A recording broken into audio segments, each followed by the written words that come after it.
नमस्कार, देशोन्नतीच्या सुपर 30 मध्ये मी ऐश्वर्या आपलं स्वागत करते। महाराष्ट्रातील गणेश भक्तांसाठी एक अत्यंत आनंदाची आणि महत्त्वपूर्ण बातमी समोर आली आहे। भाजप नेते आशिष शेलार यांनी घोषणा केली आहे की गणेशोत्सव आता महाराष्ट्राचा राज्य महोत्सव म्हणून घोषित करण्यात आलाय।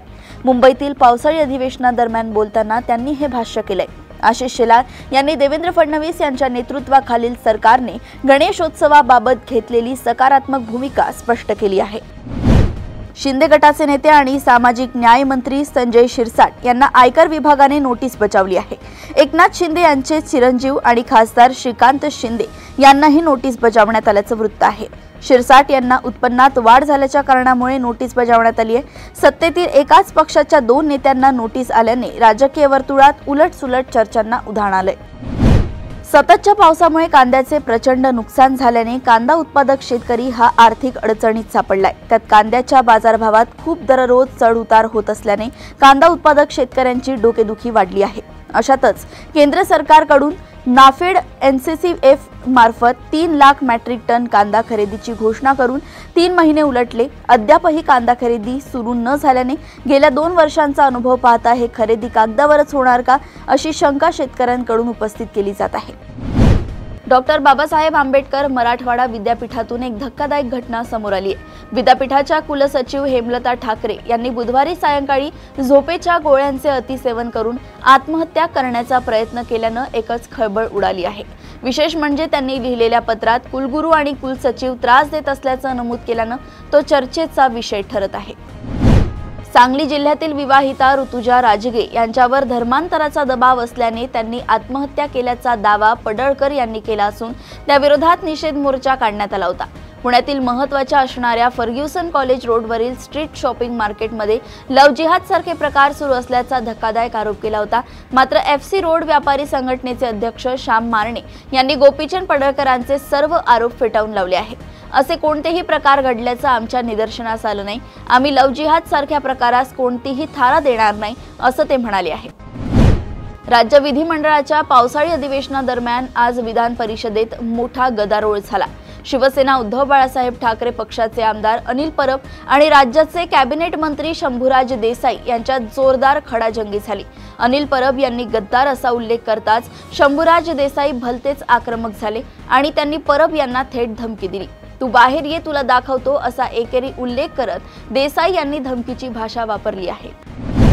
बीड जिल्ह्यातील अंबाजोगाईच्या स्वामी रामानंद तीर्थ रुग्णालयात धक्कादायक प्रकार घडलाय। डॉक्टरांनी एका नवजात बालकाला मृत घोषित केलंय। कुटुंबियांनी अंत्यसंस्काराची तयारी करत असताना ते बाळ रडू लागलं। या घटनेमुळे एकच खळबळ उडाली आहे।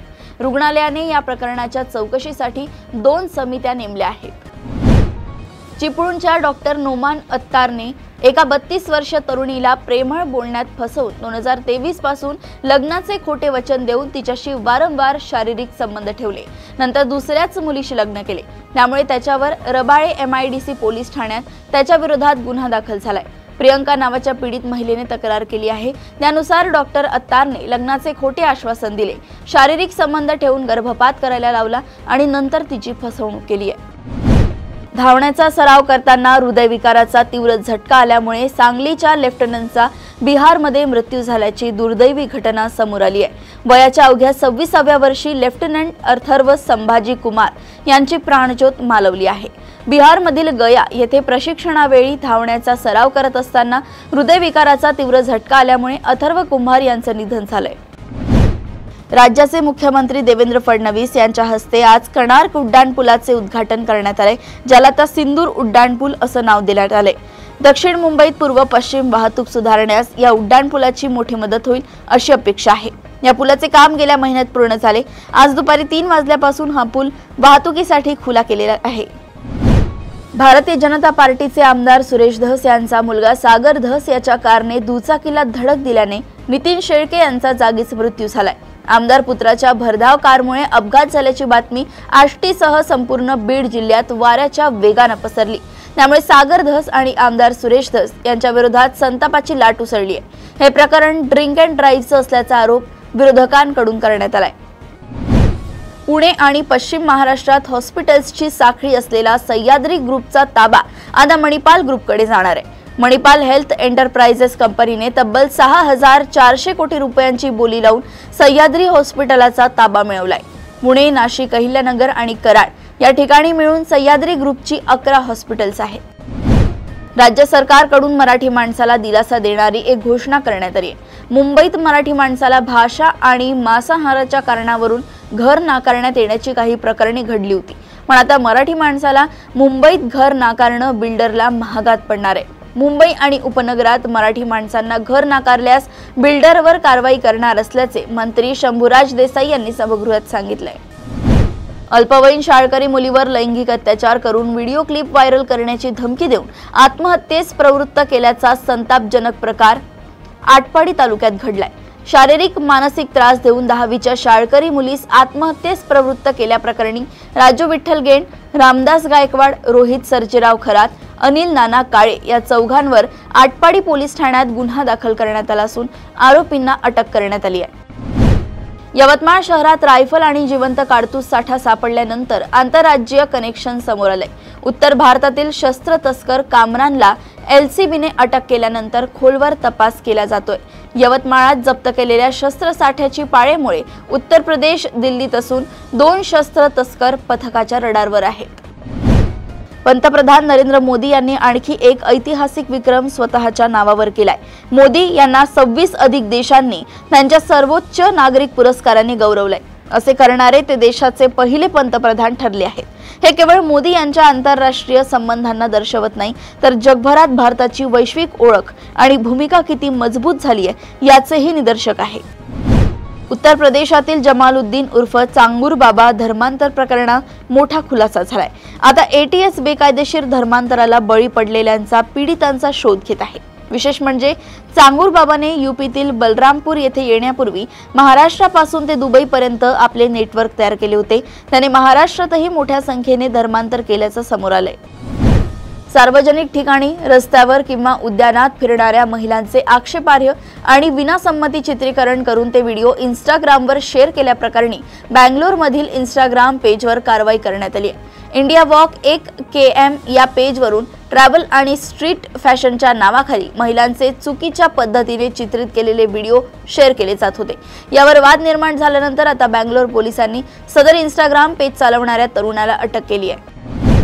गर्भपात केल्याच्या संशयातून एका व्यक्तीने त्याची एक्स गर्लफ्रेंड सोनल आर्या आणि तिच्या मैत्रिणीच्या 6 महिन्याच्या बाळाची गळा चिरून हत्या केल्याचा धक्कादायक प्रकार दिल्लीतील मजनूकाटीला भागात घडली आहे।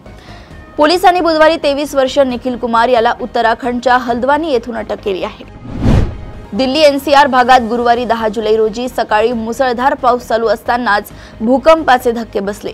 10 सेकंद जमीन हादरत होती, त्यामुळे अनेक घरे व इमारतींमधील लोक सुरक्षेसाठी घराच्या बाहेरच्या मोकळ्या जागांमध्ये जमले होते। सकाळी 9:04 भूकंपाचे हादरे बसले। दिल्ली, नोएडा, गाझियाबाद, गुरुग्राम, फरीदाबाद, रोहतक, हिसार व सोनीपत भागात भूकंपाचे तीव्र धक्के जाणवले। हरियाणातील झज्जर गावात या भूकंपाचं केंद्र होतं। या भूकंपाची तीव्रता 4.4 रिश्टर स्केल इतकी होती। काही महिन्यांपूर्वी जगातील सर्व देशांवर भरभक्कम आयात शुल्क लादून खळबळ उडवून देणारे अमेरिकेचे राष्ट्राध्यक्ष डोनाल्ड ट्रम्प यांनी बुधवारी कराचे नवे दर जाहीर केले। त्यानुसार अमेरिकेकडून तब्बल 22 देशांना पत्र धाडण्यात आली असून त्यामध्ये नवे कर दर नमूद करण्यात आले आहेत।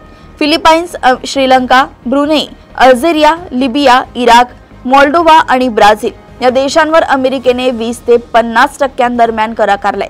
अद्याप भारत आणि चीनवर अमेरिका किती टक्के कर लादणार हे स्पष्ट झालं नाही।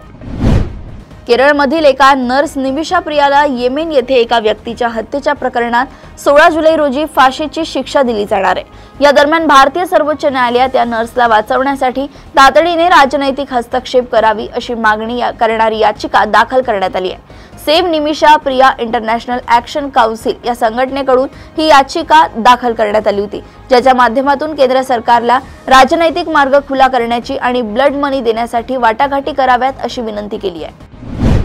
लाल समुद्रात गेल्या काही दिवसांपासून असलेली शांतता पुन्हा एकदा भंग पावली आहे। येमेनमधील इराण समर्थित हुती बंडखोरांनी केलेल्या हल्ल्यात एटर्निटी सी नावाचे जहाज टायटॅनिक सारखं बुडाले।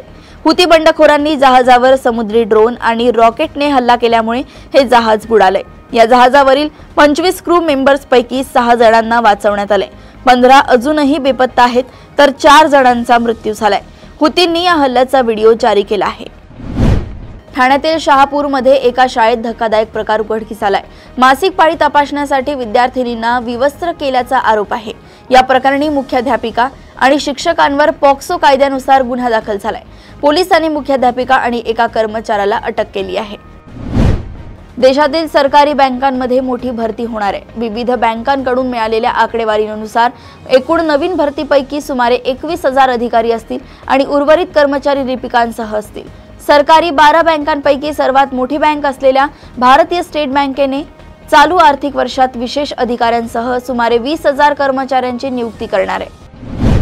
महाराष्ट्र राज्य परीक्षा परिषदेने घेतलेल्या पूर्व उच्च प्राथमिक शिष्यवृत्ती परीक्षा व पूर्व माध्यमिक शिष्यवृत्ती परीक्षेचा अंतिम निकाल आणि शिष्यवृत्तीधारक विद्यार्थ्यांची गुणवत्ता यादी जाहीर करण्यात आली आहे. शिष्यवृत्तीचा एकूण निकाल 22.06% लागलाय. इयत्ता 5वीचा निकाल 23.09%, तर इयत्ता 8वीचा निकाल 19.30% लागला आहे. एलॉन मस्क यांनी गुरुवारी XAIचं नवीनतम कृत्रिम बुद्धिमत्ता मॉडेल ग्रोक 4 आणि त्याची मल्टी एजंट आवृत्ती ग्रोक 4 हेवी सादर केली आहे. मस्क यांनी दावा केलाय की ग्रोक 4 हे मॉडेल मानक चाचण्यांमध्ये उत्कृष्ट कामगिरी करतं आणि विविध विषयांवरील शैक्षणिक प्रश्नांना PhD स्तराच्या उत्तरांसह प्रतिसाद देतं. यासोबतच XAIनं $300 प्रति महिना किमतीची सुपर ग्रोक हेवी नावाची नवीन सबस्क्रिप्शन योजना जाहीर केली आहे.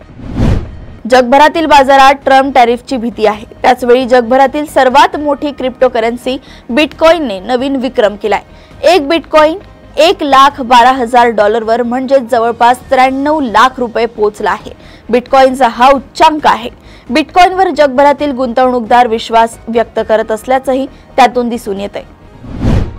प्रिया बापट आणि उमेश कामत ही मराठीतील लोकप्रिय जोडी आणि काय हवं या वेब सिरीजमुळे प्रेक्षकांच्या मनात घर करून बसली आहे.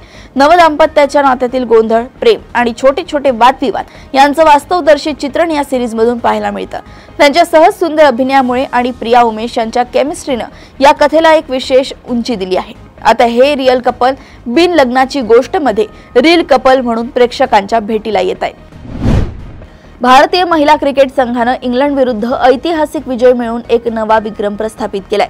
मँचेस्टरमधील ओल्ड ट्रॅफर्ड मैदानावर खेळल्या गेलेल्या 14 T20 सामन्यात टीम इंडियानं इंग्लिश संघाचा 6 विकेट्सनं पराभव केला आणि 5 सामन्यांच्या मालिकेत 3-1 अशी अजिंक्य आघाडी घेतली. टीम इंडियानं 17 षटकात 4 गडी गमावून लक्ष्य गाठले. अशाच सुपर 30 बातम्या जाणून घेण्यासाठी बघत रहा देशोन्नती. नमस्कार.